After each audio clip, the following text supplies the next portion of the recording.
Assalamualaikum warahmatullahi wabarakatuh. Apa kabar kalian? Semoga kalian baik-baik saja dan tetap diberikan kesehatan oleh Allah Subhanahu wa taala. Bantu channel kami dengan cara subscribe dan tekan tombol lonceng kalian. Terima kasih. Semoga kisah ini bermanfaat.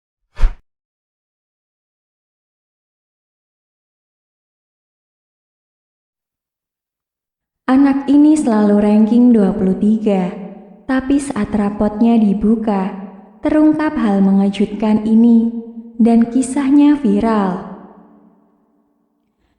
Di media sosial menurut beragam kisah yang inspiratif, baru-baru saja muncul sebuah cerita viral di sebuah akun media sosial Facebook. Memang bukan dari akun ternama ataupun akun yang selalu mendapat banyak like. Akun Facebook itu bernama Winardi Abu Fakih. Postingan ini sendiri diunggah pada Senin 3 Juli 2017 pukul 08.25 waktu Indonesia Barat di kota Bekasi, Jawa Barat. Dilansir dari tribunnews.com pada Selasa 4 Juli 2017. Postingan itu sudah dibagikan sebanyak lebih dari 38.000 kali.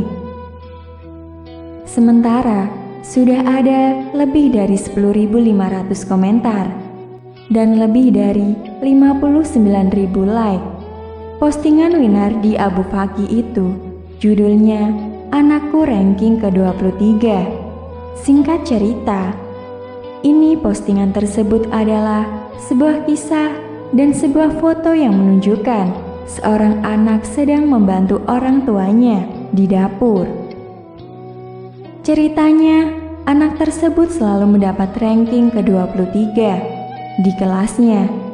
Sempat orang tuanya merasa bingung dan heran sebab tingkah sang anak dianggap tidak umum.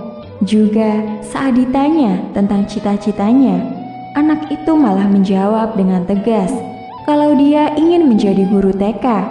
Tapi jika tidak, maka ingin jadi ibu rumah tangga.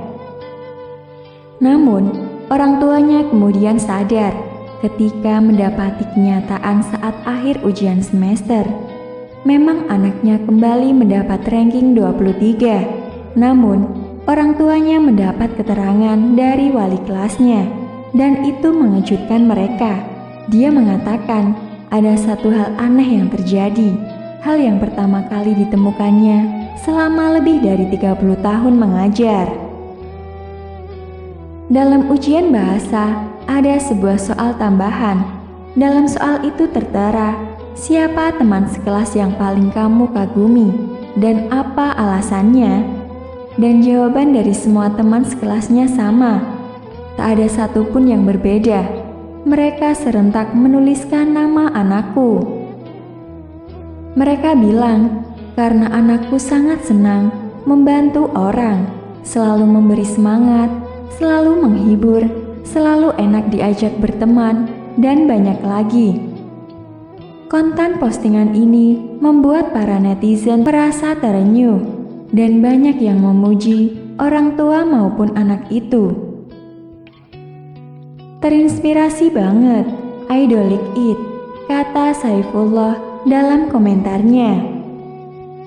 Ngerasa berada dalam cerita itu, kata Siti Nurhandayani. Benar-benar cerita yang sangat menginspirasi kita sebagai orang tua. Benar-benar salut, kata Anastasia Kusumawardani. Keren banget, merinding bacanya. Kok jadi melo ya? Karena saya adalah ayah yang gagal, kata Ade Andri. Begini kutipan postingan aslinya di Facebook. Anakku ranking ke-23. Di kelasnya ada 25 orang murid. Setiap kenaikan kelas, anak perempuanku selalu mendapat ranking ke-23. Lambat laun, ia dijuluki dengan panggilan nomor itu. Sebagai orang tua, kami merasa panggilan ini kurang enak didengar. Namun anehnya, anak kami tidak merasa keberatan dengan panggilan ini. Pada sebuah acara keluarga besar, kami berkumpul bersama di sebuah restoran. topik pembicaraan semua orang adalah tentang jagoan mereka masing-masing. Anak-anak ditanya apa cita-cita mereka kalau sudah besar. Ada yang menjawab jadi dokter, pilot, arsitek, bahkan presiden. Semua orang pun bertepuk tangan, tapi anak perempuan kami terlihat sangat sibuk membantu anak kecil lainnya makan. Semua orang mendadak teringat kalau hanya dia yang belum mengutarakan cita-citanya. Didesak orang banyak. Akhirnya dia menjawab, "Saat aku dewasa, cita-citaku yang pertama adalah menjadi seorang ibu TK, memandu anak-anak menyanyi, menari, lalu bermain-main." Demi menunjukkan kesopanan, semua orang tetap memberikan pujian. Kemudian menanyakan apa cita-citanya yang kedua. Dia pun menjawab, "Saya ingin menjadi seorang ibu, menggunakan kain celemak bergambar Doraemon dan memasak di dapur." Kemudian membacakan cerita untuk anak-anakku dan membawa mereka ke teras rumah untuk melihat binatang. Semua sanak keluarga saling pandang tanpa tahu harus berkata apa. Namun raut muka istriku pun terlihat canggung sekali. Sepulangnya kami kembali ke rumah, istriku mengeluhkan kepadaku, apakah aku akan membiarkan anak perempuan kami kelak hanya menjadi seorang guru TK? Anak kami sangat penurut. Dia tidak lagi membaca komik, tidak lagi membuat origami, tidak lagi banyak bermain. Bagai seekor burung kecil yang kelelahan, dia ikut tes belajar, sambung menyambung. Buku pelajaran dan buku latihan dikerjakan terus, tanpa henti. Sampai akhirnya, tubuh kecil pun tidak bisa bertahan lagi, terserang flu berat dan radang paru-paru. Akan tetapi, hasil ujian semesternya membuat kami tidak tahu mau tertawa atau menangis. Tetap saja ranking 23. Kami memang sangat sayang pada anak kami ini. Namun, kami sungguh tidak memahami akan nilai di sekolahnya. Pada suatu minggu, teman-teman sekantor mengajak pergi rekreasi bersama. Semua orang membawa serta keluarga mereka. Sepanjang perjalanan penuh dengan tawa dan anak yang bernyanyi dan juga yang memperagakan keberolehannya. Anak kami tidak punya keahlian khusus, hanya terus bertepuk tangan dengan sangat gembira. Dia seringkali lari ke belakang untuk mengawasi bahan makanan, merapikan kembali kotak makanan yang terlihat sedikit miring, mengetatkan tutup botol yang longgar, atau mengelap wadah sayuran yang meluap keluar. Dia sibuk sekali, bagaikan seorang pengurus rumah tangga cilik. Ketika malam, ada satu kejadian tak terduga. 2 orang anak lelaki teman kami, satunya si jenius matematika, satunya lagi ahli bahasa Inggris, berebut sebuah kue. Tiada seorang pun yang mau melepaskannya, juga tidak mau saling membaginya. Para orang tua membujuk mereka, namun tak berhasil. Terakhir anak kamilah yang berhasil melerainya dengan merayu mereka untuk berdamai. Ketika pulang jalanan macet, anak-anak mulai terlihat gelisah. Anakku melihat guyonan dan terus membuat orang-orang semobil tertawa tanpa henti. Tangannya juga tidak pernah berhenti. Dia mengguntingkan berbagai bentuk binatang kecil dari kotak bekas tempat makanan sampai ketika turun dari mobil bus.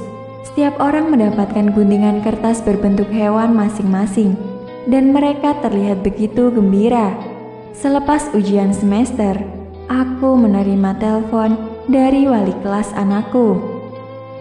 Pertama-tama mendapatkan kabar kalau ranking sekolah anakku tetap 23. Namun, dia mengatakan ada satu hal aneh yang terjadi. Hal yang pertama kali ditemukannya selama lebih dari 30 tahun mengajar. Dalam ujian bahasa, ada sebuah soal tambahan. Dalam soal itu tertera, siapa teman sekelas yang paling kamu kagumi dan apa alasannya? Dan jawaban dari semua teman sekelasnya sama, tak ada satupun yang beda. Mereka serentak menuliskan nama anakku. Mereka bilang, karena anakku sangat senang membantu orang, selalu memberi semangat, selalu menghibur, selalu enak diajak berteman, dan banyak lagi. Si wali kelas memberi pujian. Anak bapak ini kalau bertingkah laku terhadap orang benar-benar nomor 1.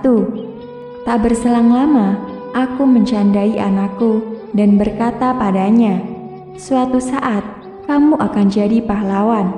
Anakku yang sedang merajut selendang leher tiba-tiba menjawab, Bu guru pernah mengatakan sebuah pepatah, ketika pahlawan lewat, harus ada orang yang bertepuk tangan di tepi jalan. Dia lalu melanjutkan, Ayah, aku tidak mau jadi pahlawan, aku mau jadi orang bertepuk tangan di tepi jalan saja. Aku terkejut mendengarnya. Dalam hatiku pun terasa hangat seketika. Seketika hatiku tergugah oleh anak perempuanku. Di dunia ini, banyak orang yang bercita-cita ingin menjadi seorang pahlawan, jadi orang-orang hebat atau orang terkenal. Namun anakku memilih untuk menjadi orang yang tidak terlihat. Seperti akar sebuah tanaman, tidak terlihat, tapi dialah yang mengokohkannya, dialah yang memberi makan, dan dialah yang memelihara kehidupan yang lain. Sahabatku, hidup itu bukan semata-mata untuk menunjukkan siapa yang paling penting, siapa yang paling berperan, atau siapa yang paling hebat. Tapi sederhana saja, siapa yang paling bermanfaat bagi yang lain.